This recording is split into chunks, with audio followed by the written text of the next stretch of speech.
Welcome to day 2. We have some very interesting lessons today. The first lesson is 10 great travel tips. Say that 3 times fast. That's a difficult one. And our 2 activities are pretty simple. Again, the activities are designed in 2 ways. One of them is to promote conversation, and the second one is to help them practice the vocabulary terms that they learn during the lesson. I realize that we only have 30 minutes, and I tend to over-prepare, so I've given you these activities, and if you feel as though you're being rushed or you can't quite get to the second activity, that is okay. Again, we're here to show them the love of Christ and to give them good quality English instruction and opportunities to speak. So if you feel as though you can't quite get to that second activity, that is okay.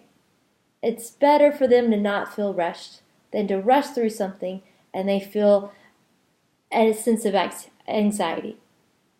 So for our first lesson today, it's a very simple one. It's to finish the sentence, where you're going to write a sentence starter on the board, and I've listed them as above. Of course, for your beginner students, you're going to be looking for one-word answers, and they may need some help from the translator or from their friends. Always encourage them to go to their friends for help before going to the translator. It always helps the friends to know that they can help them and that they're working as a team. And then the second activity is called Roll It. You're going to be given 1 die for each set of 10 people.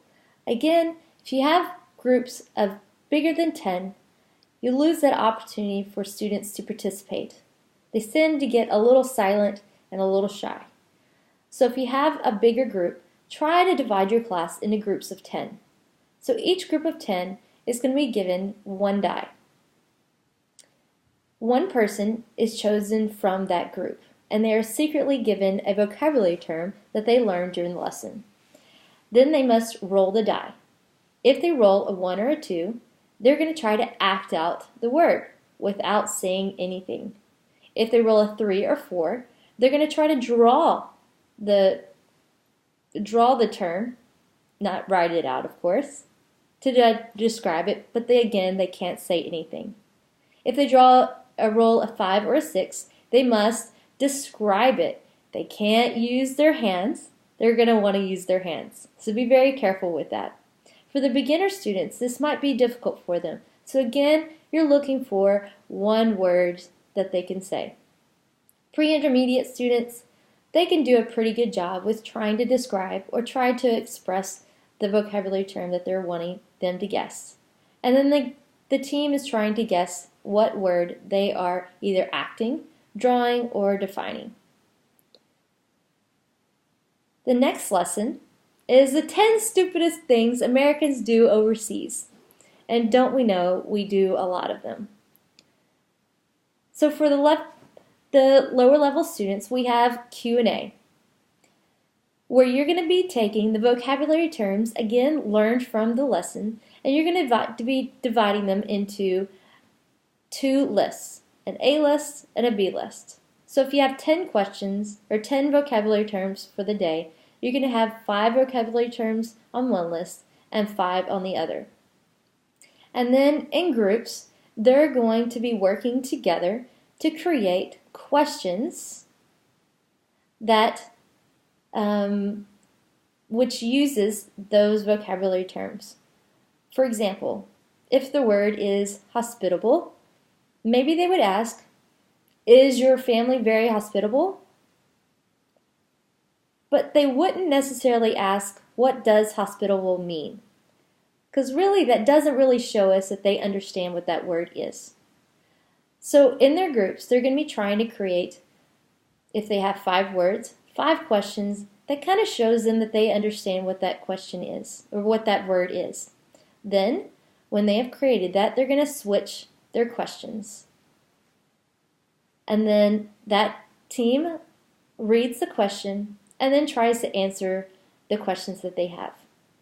You can do this, try to have them do this out loud, or if your time permits, they can write their answers down and share what they have. Again, for the beginners, you're going to want to support them with that and have translators and helpers available for those students as they're wanting to write their sentences. Because for beginners, writing sentences is a difficult thing. And then the next activity, they're going to be choosing sides. So you're going to make an imaginary line down the middle of your room. And make sure that in your room that they are able to walk around quite easily without having to climb over things. So make an imaginary line and show this to your students. And then you're going to be reading some opposite stances. And they're going to have to choose which of those stances fits them better. For example, a day in the mountains or a day at the beach. And you're going to be pointing to each side. So maybe the left side would represent a day in the mountains, and the right side would represent a day at the beach.